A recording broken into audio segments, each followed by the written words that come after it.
Irregular periods இருக்கிறவங்க, பிசிஓடினால பாதிக்கப்பட்டவங்க, thyroid மாதிரியான பிரச்சனை, உடம்பு வெயிட் அதிகமாக இருக்குன்னு சொல்கிறவங்க, காலையில் 20 நிமிஷம் நான் சொல்லக்கூடிய இந்த 6 விதமான யோகா பயிற்சிகளை நீங்கள் பண்ணீங்க அப்படின்னா, உங்கள் உடம்புல நிறைய நல்ல மாற்றங்களை வந்து பார்க்கலாம்.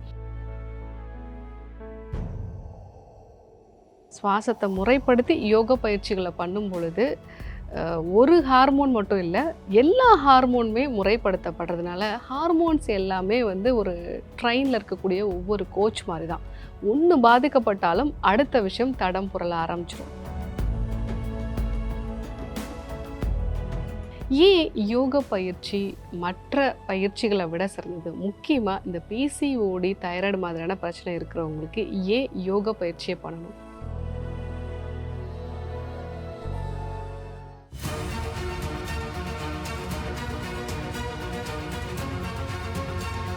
டாக்டர் ஸ்ரீவர்மாஸ் அழகும் ஆரோக்கியமும். நேயர்கள் அனைவருக்கும் அன்பான வணக்கங்கள். நான் ஸ்ரீவர்மா மருத்துவமனையின் பெண்கள் சிறப்பு மருத்துவர் ஜெயரூபா. இந்த நாள் இனிய நாளாக அமைய என்னுடைய மனமார்ந்த வாழ்த்துக்களும் பிரார்த்தனைகளும். இர்ரெகுலர் பீரியட்ஸ் இருக்கிறவங்க, பிசிஓடினால பாதிக்கப்பட்டவங்க, தைராய்டு மாதிரியான பிரச்சனை, உடம்பு வெயிட் அதிகமாக இருக்குன்னு சொல்கிறவங்க, காலையில் 20 நிமிஷம் நான் சொல்லக்கூடிய இந்த 6 விதமான யோகா பயிற்சிகளை நீங்கள் பண்ணீங்க அப்படின்னா உங்கள் உடம்புல நிறைய நல்ல மாற்றங்களை வந்து பார்க்கலாம். ஏன் யோகா பயிற்சி மற்ற பயிற்சிகளை விட சிறந்தது? முக்கியமாக இந்த பிசிஓடி தைராய்டு மாதிரியான பிரச்சனை இருக்கிறவங்களுக்கு ஏன் யோகா பயிற்சியை பண்ணணும்? முதல் விஷயம், இன்சுலினோட ரெசிஸ்டன்ஸை வந்து கம்மி பண்ணும். அதுவும் நீங்கள் சுவாசத்தை முறைப்படுத்தி பண்ணும் பொழுது உங்கள் உடம்புல இருக்கக்கூடிய ஸ்ட்ரெஸ் வந்து குறைய ஆரம்பிக்கும்.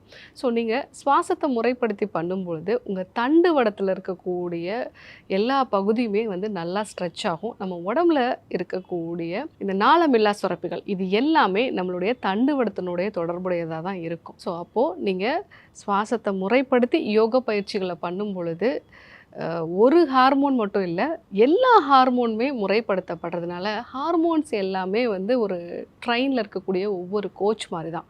ஒன்று பாதிக்கப்பட்டாலும் அடுத்த விஷயம் தடம் புரள ஆரம்பிச்சிடும். அதே மாதிரி தான் பிசிஓடி இருக்கிறவங்களுக்கு தைராய்டு ஹார்மோன்லேயும் ப்ராப்ளம் வரும், ஈஸ்ட்ரோஜன் ஹார்மோனில் ப்ராப்ளம் வரும், ப்ரொஜெஸ்ட்ரான் ஹார்மோனில் வந்து ப்ராப்ளம் வரும், இன்சுலின் ஹார்மோனில் ப்ராப்ளம் வரும். ஸோ அவங்களுக்கு அட்ரினல் ஹார்மோன்லேயும் பாதிப்புகள் வரலாம். ஸோ இந்த மாதிரி இது எல்லாமே ஒன்றை ஒன்று சார்ந்தது தான். யோக பயிற்சிகள் எல்லாமே உங்களுடைய தண்டுவடத்தோட தொடர்புடைய ஒரு விஷயமாக தான் இருக்கும். அதனால தான் நீங்கள் யோக பயிற்சிகளை பண்ணும் பொழுது உங்கள் உடம்புல நிறைய நல்ல மாற்றங்கள் உண்டாகுது. ரெண்டாவது விஷயம், உங்களோட ஸ்ட்ரெஸ் லெவல் நல்லாவே குறைய ஆரம்பிக்கும். அதுவும் காலை வேளைகளில் நீங்கள் பண்ணும் பொழுது ஸ்ட்ரெஸ்ஸு குறைய ஆரம்பிக்கிறதுனால அந்த நாளே உங்களுக்கு பாசிட்டிவான ஒரு நிலையோடு வந்து இருக்கும். மூணாவது விஷயம், உங்களுடைய பாடியில் மெட்டபாலிசம் வந்து மார்னிங் டைமில் தான் வந்து செட் ஆகும். இது ஒரு சாஃப்ட்வேர் மாதிரி.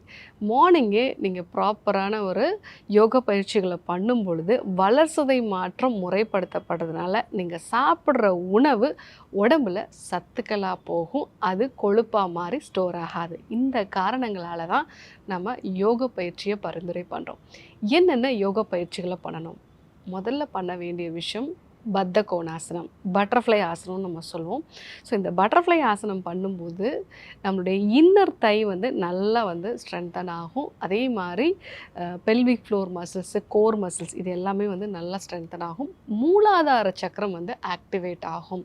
ஸோ இந்த ஆசன பயிற்சியை ஒரு 3 நிமிஷம் நீங்கள் வந்து பண்ணலாம். ஸோ அந்த மாதிரி பண்ணும் பொழுது உங்கள் உடம்புல மூலாதாரம் தூண்டப்படுறதுனால யூஸ்வலாக அந்த மூலாதாரம் வந்து பிளாக் ஆகிருந்தது அப்படின்னா ரொம்ப பேசிக்கான விஷயங்களை நமக்கு வந்து பயம் இருக்கும். எப்போவுமே ஃப்யூச்சர் எப்படி இருக்குமோ அப்படிங்கிற ஒரு பயம் இருந்துகிட்டே இருக்கும். அந்த விஷயம் உங்களுக்கு குறைய ஆரம்பிக்கும். ரெண்டாவது, சுப்த பத்த கோணாசனம். இப்போ நம்ம பட்டர்ஃப்ளை ஆசனம் பண்ணோம் இல்லைங்களா, அதுலேயே நீங்கள் வந்து படுத்துட்டு பண்ணீங்க அப்படின்னா, இப்போ நம்ம உட்காந்துட்டு நம்மளுடைய கால்களை மடக்கி வயிறு வரைக்கும் கொண்டு வந்து, அதாவது நம்ம கீழ்ப்பகுதி வரைக்கும் கொண்டு வந்து பண்ணுறது தான் வந்து பத்த கோணாசனம். இந்த பொசிஷன்லே நீங்கள் படுத்துட்டு உங்களுடைய சுவாசத்தை மட்டும் நீங்கள் கவனிச்சிங்க அப்படின்னா அதுதான் சுப்த பத்த கோணாசனம். இந்த ஆசன பயிற்சியில் உங்கள் பாடி நல்லா ரிலாக்ஸ் ஆகும். ஸோ அதே மாதிரி உங்கள் அடிவயிற்று தசைகளுக்கு அதிகமான அளவுக்கு இரத்த ஓட்டம் போக ஆரம்பிக்கும். நம்முடைய கர்ப்பப்பை அதை சுற்றி இருக்கக்கூடிய இடங்களுக்கு இரத்த ஓட்டம் நல்லா இருக்கிறதுனால ஃபாலிகல்ஸ் நல்லா வந்து மெச்சூர் ஆக ஆரம்பித்து கருமுட்டை ஆரோக்கியமாக உருவாக ஆரம்பிக்கும். நிறைய பேருக்கு அந்த பெல்விக் ஏரியாவில் ஒரு தடை எப்போவுமே இருக்கும். நாடி பார்க்கும்போது சில பேருக்கு அந்த மாதிரி தெரியும். அதே மாதிரி அவங்களுக்கே புரியும், அவங்களோட இடுப்பு பகுதியும் அடிவயிறு பகுதியுமே பலகீனமாக இருக்கும். ஸோ அந்த மாதிரி நிலைகளில் இந்த சுத்த பத்த கோணாசனம் பண்ணும் பொழுது அவங்களுடைய பெல்விக் ஃப்ளோர் மசில்ஸ் எல்லாம் நல்லா ரிலாக்ஸ் ஆகும். எனர்ஜி ஃப்ளோ நல்லா வந்து அவங்களுக்கு இம்ப்ரூவ் ஆகிறத பார்க்கலாம். 3வது சேது பந்தாசன பயிற்சி, இந்த பிரிட்ஜ் போஸ் அப்படின்னு நம்ம வந்து சொல்லுவோம். ஸோ இந்த ஆசன பயிற்சி பண்ணும்போது 2 விதமான நன்மைகள் வந்து நமக்கு உண்டாகும். முதல்ல உங்களுடைய பெல்விக் ஃப்ளோர் மசில்ஸ் நல்லா வந்து ஸ்ட்ரெச் ஆகும். அதே மாதிரி பின்னாடி இருக்கக்கூடிய க்ளூட் மசில்ஸுமே நல்லா ஸ்ட்ரெச் ஆகும்.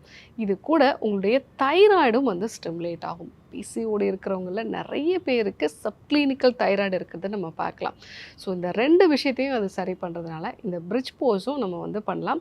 இந்த பிரிட்ஜ் போஸ் வந்து ஒரு 4 நிமிஷம் வந்து நம்ம பண்ணணும். ஸோ ஒரு 30 செகண்ட்ஸ் வந்து நம்ம ஹோல்ட் பண்ணிவிட்டு திருப்பி நம்ம நார்மலுக்கு வந்துட்டு திருப்பி 30 செகண்ட்ஸ் வந்து நம்ம அந்த மாதிரி ஹோல்ட் பண்ணணும். ஸோ இந்த மாதிரி ஒரு 4 நிமிஷத்துக்கு வந்து நம்ம பண்ணோம் அப்படின்னா நம்மளுடைய தைராய்டும் ஆக்டிவேட் ஆகும். நம்மளுடைய அடிவயிற்றில் இருக்கக்கூடிய தசைகள், அங்கே இருக்கக்கூடிய உறுப்புகளுக்கு தேவையான இரத்த ஓட்டமும் வந்து அதிகமாகும். 4வது விபரீத கரணி ஆசன பயிற்சி. இந்த ஆசன பயிற்சி எப்படி பண்ணணும் அப்படின்னா, தரையில் படுத்துட்டு நம்ம கால்களை 90 டிகிரிக்கு செங்குத்தாக நம்ம வந்து உயர்த்தணும். ஸோ ஒருவேளை உங்களால் ஹோல்ட் பண்ண முடியல அப்படின்னா நம்ம ஒரு சுவத்து பக்கத்தில் படுத்துட்டு காலை வந்து உயர்த்தலாம். ஸோ இந்த மாதிரி பண்ணும் பொழுது நம்ம உடம்புல காலில் இருக்கக்கூடிய ரத்தம் எல்லாமே உடம்போட நடுப்பகுதிக்கு வந்து வரும். இதில் மெயினாக அட்ரினல் கிளாண்ட் வந்து நல்லா ரிலாக்ஸ் ஆகும். இதுதான் ஸ்ட்ரெஸ்ஸை அதிகப்படுத்தக்கூடிய முக்கியமான பகுதி. ஸோ இந்த பகுதி ரிலாக்ஸ் ஆகிறதுனால உங்கள் பாடியும் நல்லா வந்து மசில் டென்ஷன் வந்து நல்லா குறையும், மைண்டும் நல்லா ரிலாக்ஸ் ஆகும். ஸோ கால்லேருந்து ரத்த ஓட்டம் உங்கள் உடம்போட மற்ற பகுதிகளுக்கு வந்து வர ஆரம்பிக்கும். ஸோ இந்த ஆசன பயிற்சியை நீங்கள் ஈவன் நைட்டு கூட ஒரு 8 மணி போல் சாப்பிட்டு ஒரு மணி நேரம் கழித்து கூட நீங்கள் வந்து பண்ணலாம். ஸோ அந்த மாதிரி பண்ணும் பொழுது உங்களுக்கு நல்ல இரவு தூக்கம் இருக்கும். காலை வேளைகள்லையும் இதை வந்து நம்ம பண்ணலாம். இது ஒரு 6 நிமிஷம் வரைக்கும் நம்ம வந்து பண்ணுறது நல்லது. ஸோ ஒருவேளை உங்களால் சப்போர்ட் இல்லாமலே வந்து கால்களை உயர்த்தி வைக்க முடியுது அப்படின்னா நம்ம காலை கீழே கொண்டு வந்துட்டு மீண்டும் வந்து மேலே கொண்டு போகிறது, அந்த மாதிரி நம்ம வந்து ஒரு 10 முறை பண்ணலாம். ஸோ அந்த மாதிரி பண்ணும் பொழுது அடிவயிற்று தசைகளும் நல்லா வந்து ஸ்ட்ரென்தன் ஆகும், தொப்பையும் நல்லாவே வந்து குறைய ஆரம்பிக்கும். 5வதா புஜங்காசனம். இந்த புஜங்காசனம் வந்து பண்ணும் பொழுது நம்ம நுரையீரலுக்கு அதிகமான அளவுக்கு ஆக்சிஜன் வந்து போகுது. மெயினாக நம்மளோட இடுப்பு பகுதியில் அந்த T10 T11 இந்த தொராசிக் வெர்டிப்ரா லெவலில் நல்ல ஒரு ஸ்ட்ரெச் கிடைக்கிறதுனால அப்பர் பாடிக்கு நிறைய ஆக்சிஜன் வந்து போகுது. இது மசில் டென்ஷனை குறைக்குது. மெயினாக வந்து ஷோல்டரில் அப்பர் பேக்கில் இருக்கக்கூடிய மசில் டென்ஷன் எல்லாமே வந்து குறைக்குது. ஸோ இந்த ஒரு ஆசன பயிற்சியை நம்ம வந்து பண்ணும் பொழுது நம்ம அடிவயிற்று பகுதிக்கும் நல்ல ஒரு ப்ரெஷர் வந்து கிடைக்கும். ஸோ அங்கே இருக்கக்கூடிய அதிகப்படியான அபான வாயு இது எல்லாமே வந்து வெளியேற ஆரம்பிக்கும். ஸோ இந்த ஆசன பயிற்சியும் நம்ம வந்து ஒரு 3 நிமிஷம் வரைக்கும் வந்து பண்ணலாம். 6வதா சூரிய நமஸ்கார பயிற்சி. இது எல்லாமும் சேர்ந்தது தான் இந்த சூரிய நமஸ்கார பயிற்சி. இதை முறையாக உங்களுடைய சுவாசத்தை முறைப்படுத்தி பண்ணுறது.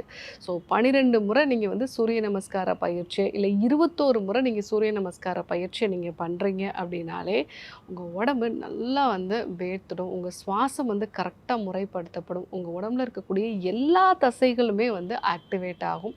ஸோ இதனால் உங்கள் ஹார்மோன் சம்மந்தமான பிரச்சனைகளும் சரியாகும். ஸோ இந்த பயிற்சிகளெல்லாம் பண்ணும் பொழுது உங்களுக்கு ஸ்ட்ரெஸ் நல்லா குறையும், நுரையீரலுக்கு தேவையான அதிகமான அளவு ஆக்சிஜன் வந்து கிடைக்கும். ஸோ உங்கள் தசைகளில் வந்து இன்சுலினோட உதவியே இல்லாமல் நிறைய வந்து சுகர் உள்ளே போக ஆரம்பிக்கும். ஸோ அதனால் உங்களுக்கு இன்சுலினோட தேவையும் கம்மியாகி இன்சுலின் ரெசிஸ்டன்ஸும் உங்களுக்கு வந்து குறைய ஆரம்பிக்கும். பிசிஓடினால் பாதிக்கப்பட்ட பெண்கள் நான் சொன்ன இந்த 6 விதமான யோகா பயிற்சிகளையும் வீட்டில் இருந்தே பண்ணலாம். இதற்கு ஒரு 20 நிமிஷம் தான் உங்களுக்கு டைம் எடுத்துக்கும். இந்த பயிற்சிகளை பண்ணுறதன் மூலமாக உங்கள் உடம்புல ஹார்மோன் சம்மந்தமான பிரச்சனைகளை சரி செஞ்சுக்கலாம், மனதளவிலும் நிறைய நல்ல மாற்றங்களை பார்க்கலாம், முக்கியமாக உடல் எடையும் வந்து குறைச்சிக்கலாம். ஸோ இன்றைக்கி பிசிஓடினால் பாதிக்கப்பட்ட பெண்கள் கண்டிப்பாக ஃபாலோ பண்ண வேண்டிய 6 விதமான யோகா பயிற்சிகளை நம்ம பார்த்தோம். ஏன் இதெல்லாம் ஃபாலோ பண்ணோம் அப்படிங்கிறதையும் நம்ம வந்து தெரிஞ்சுக்கிட்டோம். கண்டிப்பாக ஃபாலோ பண்ணி பாருங்கள். யாருக்கெல்லாம் இந்த விஷயம் தேவைப்படுமோ அவங்களுக்கும் இதை சொல்லுங்கள். இதே போன்று ஒரு அற்புதமான தகவலோடு உங்களை சந்திக்கிறேன். நன்றி, வணக்கம். ஆயுர்வேதம் ஒரு பொக்கிஷம், நம் ஆயுள் நீட்டிக்கும் அற்புதம். டாக்டர் ஸ்ரீவர்மாஸ் அறுவை சிகிச்சையில்லா குணம், இது ஆயுட்கால நிவாரணம். டாக்டர் ஸ்ரீவர்மாஸ். அனைத்து நோய்களுக்குமான குணம். நம்ம தலைமுறைக்கான ஆரோக்கிய பொக்கிஷம். டாக்டர் ஸ்ரீவர்மாஸ். ஸ்ரீவர்மா ஆயுர்வேதா மருத்துவமனையின் வெல்னஸ் குருஜி அவர்களை ஆகஸ்ட் மாதம் 1ஆம் வாரம் 1ஆம் தேதி சனிக்கிழமை காலை 5 மணி முதல் இரவு 9 மணி வரை கோடம்பாக்கத்திலும், 2ஆம் தேதி ஞாயிற்றுக்கிழமை காலை 7 மணி முதல் மாலை 6 மணி வரை வேளச்சேரியிலும், 3ஆம் தேதி திங்கட்கிழமை காலை 5 மணி முதல் இரவு 9 மணி வரை கோடம்பாக்கத்திலும், 5ஆம் தேதி புதன்கிழமை காலை 7 மணி முதல் மாலை 4 மணி வரை வேலூரிலும், 6ஆம் தேதி வியாழக்கிழமை காலை 6 மணி முதல் மாலை 4 மணி வரை ஓசூரிலும், 7ஆம் தேதி வெள்ளிக்கிழமை காலை 5 மணி முதல் இரவு 9 மணி வரை பெங்களூர் அல்சூர் கிளையிலும், 8ஆம் தேதி சனிக்கிழமை காலை 5 மணி முதல் மதியம் 3 மணி வரை பெங்களூர் அல்சூர் கிளையிலும், 9ஆம் தேதி ஞாயிற்றுக்கிழமை காலை 10 மணி முதல் இரவு 9 மணி வரை கோடம்பாக்கத்திலும் சந்தித்து மருத்துவ ஆலோசனை மற்றும் ஆசி பெற தொடர்பு கொள்ள வேண்டிய தொலைபேசி எண்கள் 9500946634 9500946635. ஆச்சார்யா டாக்டர் ஸ்ரீவர்மா அவர்களிடமும் வெல்னஸ் குருஜி அவர்களிடமும் நேரடியாக பயிற்சியும் ஆசியும் பெற்ற doctor Hemala Tiruvallur, doctor Aneesh Fathima Ambattur, doctor Surya Kodambakkam, doctor Jayarupa Manapakkam, doctor Radha Velachery, doctor Jayakanthan Pondicherry, doctor Pooja Tiruvannamalai, doctor Saraswathi Salem, doctor Suryabharathi Trichy, doctor Abirami Thanjavur, doctor Abina Mubisha Madurai, doctor Jebashin Nagercoil, doctor Malathi Coimbatore, doctor Sonali Hosur, doctor Guna Apsara Bangalore, doctor Navneeth Hyderabad, doctor Siddhanath Mumbai. பட்டப்படிப்பு மற்றும் பட்ட மேற்படிப்பு முடித்த மருத்துவர்களை சந்தித்து சிகிச்சை பெறலாம். முதுகு வலியா, மூட்டு வலியா, கை கால் நீட்ட மடக்க இயலாமையா, அறுவை சிகிச்சை இல்லா குணம், ஆயுட்கால நிவாரணம். டாக்டர் ஸ்ரீவர்மா PCR, மகாராஜா தைலம் அனைத்து மருந்து கடைகளிலும் கிடைக்கும். Dr. Srivarma's Vajicare. His wellness for her health.